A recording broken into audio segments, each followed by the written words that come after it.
اكسير تشروق ها اكسير تشروق هغه طرف ته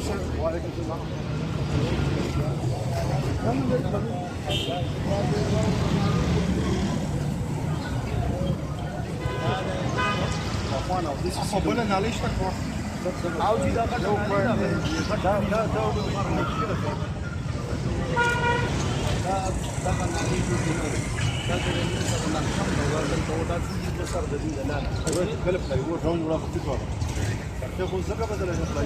ریلوے والا ته مونږ پیمنټ کړی دی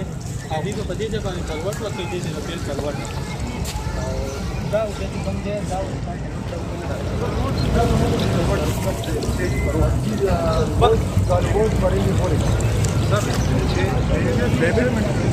هغې ته یې کړی دی چې دا تاسو به جوړ کړئ چې دلته دا انفراسټرکچر دي څوک به ډیولپ نه کوي دا اوبه دي دې ډرین ته رسي دا دی نیچه پر روډ کې بار ریلوے باندې ولې جوړې کړل دا د پراپرټي دی پراپرټي دی دا روډ کې پراپرټي دی د دې د هغې سره